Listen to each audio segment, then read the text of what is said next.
My name is Kellen Joseph. My Indian name was Outni Waptis. My godmother gave me the name as the men are making feathers for the sun because she was the member of the Sun clan. She gave me that name, so I took that name and translated it into the Umatilla language, which is Outni Waptis. My name is Lorasa Joseph.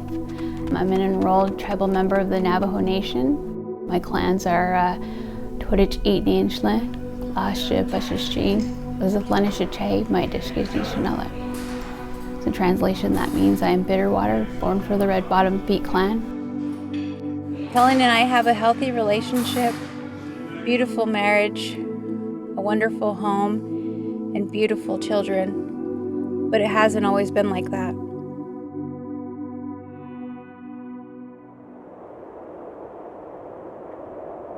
I was born in 1980 in the small town of Keams Canyon, Arizona. The only thing that I could do as a young child here on the res was play basketball. And the term came, basketball was life, and that's what it was. It was my life. It was something that I've always just did from the sun up to sundown. It was my avenue out. I didn't have a father like there to answer questions or help guide me, let alone even uncles or any kind of like a father figure. I was mainly raised by females, my mom and my grandmother. There may have been some things that a father can only teach a son. And to me, I think I missed some of that. I believe anger settled in. I didn't know how to control it. Growing up, my dad and I were very, very connected. I was daddy's girl. I did everything with my dad. I traveled with my dad. We went to ceremonies together. I was brought up in the Native American church way. We go into the teepee overnight. There's a fireplace in there. We all sit around just singing, praying. My dad taught me how to pray. My dad taught me how to be resilient. My dad taught me how sacred I was. He taught me a lot of wonderful things. And I think the hard part right now is that I don't have that connection with my dad right now. I pray a lot that we could have that connection that we used to have. I started drinking when I was 14 years old. Alcohol was there to numb the feeling of what was important to me. I kind of like threw away everything I learned for a while with alcohol. I think about the age of 20, 21, I started experimenting with drugs and partying, and my first taste of it, I believe, was probably cocaine. And it was just, it made the party go longer, it made me stay up longer.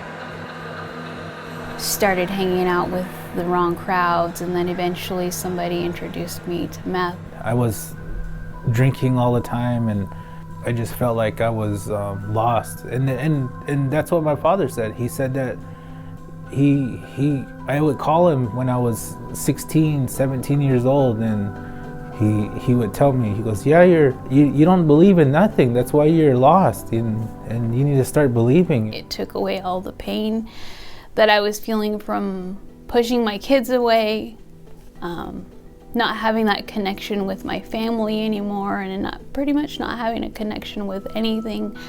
I didn't have a connection with my creator. I didn't have a connection with my dad. And I always thought about the things that my dad used to tell me was, you're a sacred people.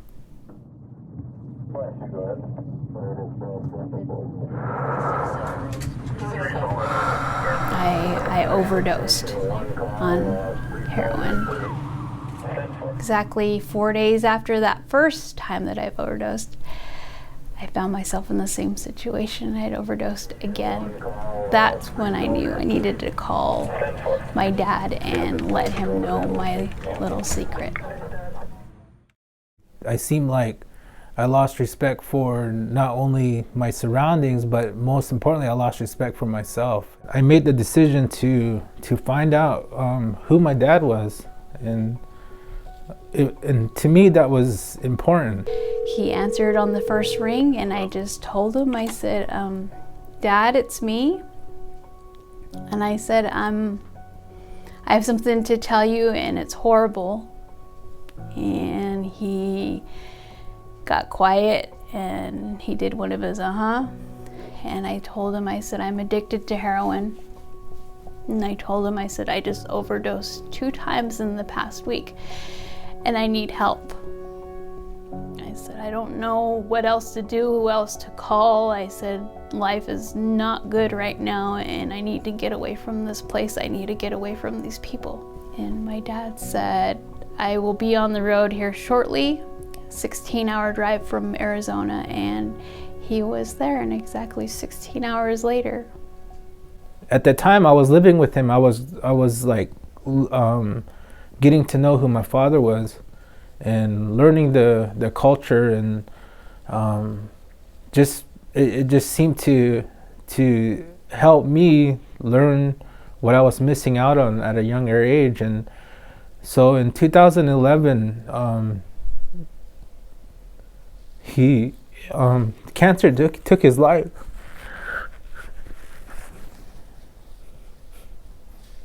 We packed as much stuff as we could into his little car.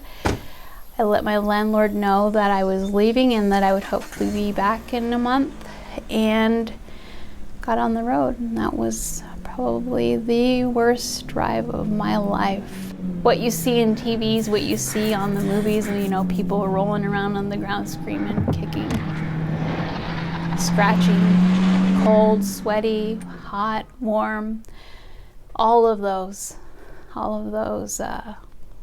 horrible moments came to life for me. I showed up to my brother's house where my mom was holding the ceremony. It lasted for about 2-3 hours. People getting up, testimony, singing, giving a testimony of praying. I finally talked to my mom, and she invited me back to the house, and I went to sleep. My dad arranged a ceremony for me. It's called the crystal gazing ceremony, and they turn off the lights. They pray and they pray, and it's so powerful that the medicine man can go outside and he can rearrange your stars for you.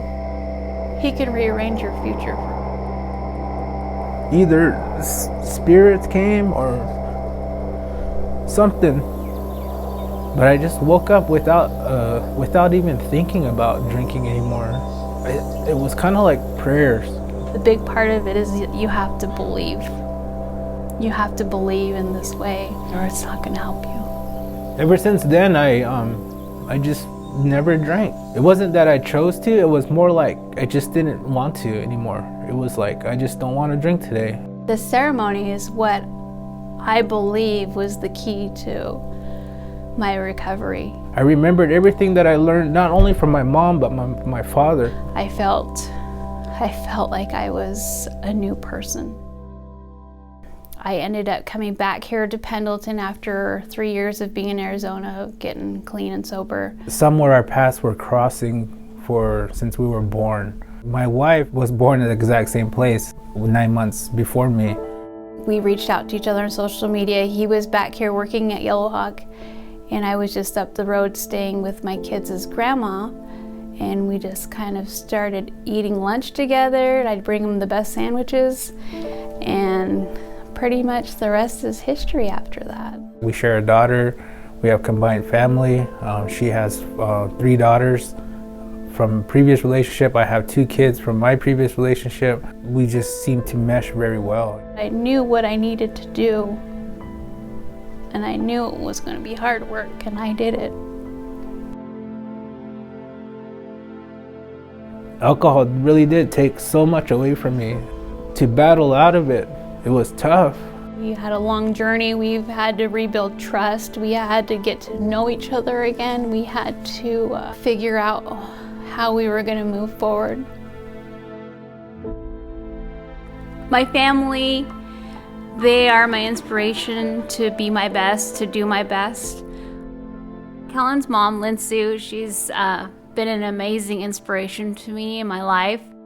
Ever since my mom held the ceremony for my dad's funeral, she's been a huge support for me and my family. She's helped us in so many ways. She's really stepped up and helped both Lorasa and I because it's a life that she's recovering from as well. She definitely shows us the way, and she shows us that recovery can be done. When I learned to believe, pray, the smudging was cleansing. It opened up new doors. One of his dreams was he wanted to dance, and he wanted to get an outfit together, and that was one of his dreams. So I always said, well, why don't you? Why don't we do that?